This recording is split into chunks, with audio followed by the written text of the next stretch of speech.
ನಿಜವಾಗಿ 2000 ಇಸವಿಯಲ್ಲಿ ಈ ಅನುಪಮ ಒಂದು ಪ್ರಕಟವಾಗಲಿಕ್ಕೆ ಒಂದು ಕಾರಣ ಕೂಡ ಇದೆ. ಯಾಕೆಂದ್ರೆ ನಮ್ಮ ಸಮುದಾಯದಲ್ಲಿ ಬಹಳಷ್ಟು ಅಥವಾ ಇತರ ಸಮುದಾಯದಲ್ಲಿ ಕೂಡ ಹೆಣ್ಣು ಮಕ್ಕಳು ಪ್ರತಿಭಾವಂತರಾಗಿದ್ದು ಅವರು ಎಲೆ ಮರೆ ಕಾಯಿಯಾಗಿ ಇದ್ದಂತಹ ಒಂದು ವಾತಾವರಣ ಇತ್ತು. ಅವರನ್ನು ಗುರುತಿಸುವವರಿಲ್ಲ, ಅವರಿಗೆ ವೇದಿಕೆ ಕೊಡುವವರಿಲ್ಲ. ಅವರಲ್ಲಿ ಬರಹದ ಆಸಕ್ತಿ ಇದೆ, ಆದರೆ ಅವರಿಗೆ ವೇದಿಕೆ ಇಲ್ಲ.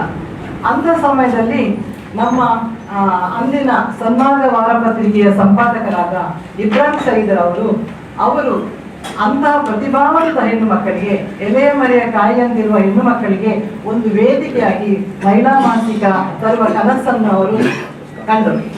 ಆ ಕನಸಿನ ಶ್ರಮದ ಪ್ರತಿಫಲವೇ ಈ ಅನುಪಮ ಹುಟ್ಟಿಗೆ ಕಾರಣ. ಬಹಳಷ್ಟು ಹೆಣ್ಣು ಮಕ್ಕಳು ಬೆಳಕಿಗೆ ಬಂದಿದ್ದಾರೆ, ಬಹಳಷ್ಟು ಹೆಣ್ಣು ಮಕ್ಕಳು ಬರಹಗಾರ್ತಿಯಾಗಿದ್ದಾರೆ, ಗುರುತಿಸಿಕೊಂಡಿದ್ದಾರೆ.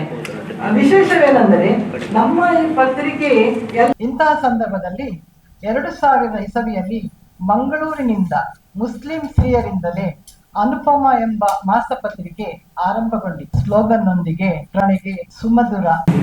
ಪತ್ರಕರ್ತ ಮಿತ್ರರಿಗೆಲ್ಲರಿಗೆ ಶುಭ ಮುಂಜಾನೆ.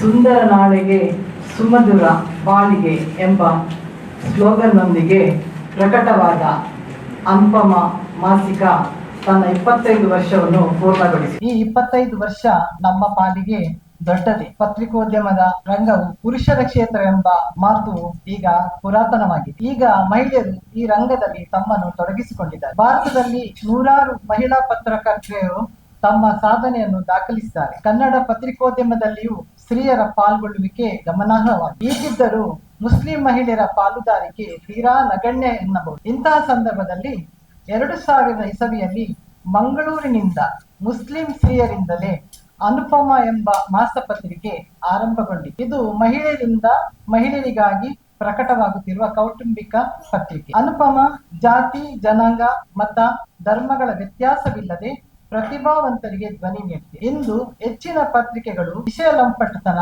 ಸ್ತ್ರೀ ಸೌಂದರ್ಯ, ನಗ್ನ ಪ್ರಿಯತೆಯನ್ನು ಹೆಚ್ಚಿನ ಸುದ್ದಿಯಾಗಿಸಿರುವುದು ಎಲ್ಲರೂ ಬಲ್ಲರು.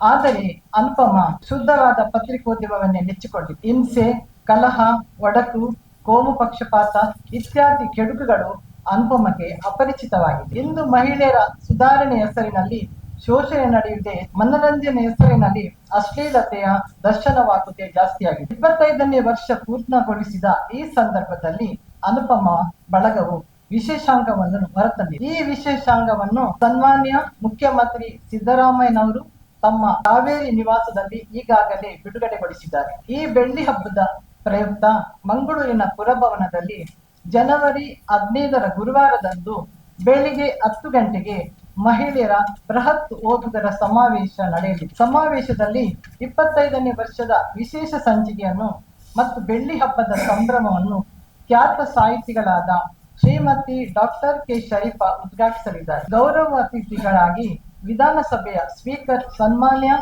ಡಾಕ್ಟರ್ ಯುಟಿ ಖಾದರ್ ಅವರು ಭಾಗವಹಿಸಲಿದ್ದಾರೆ.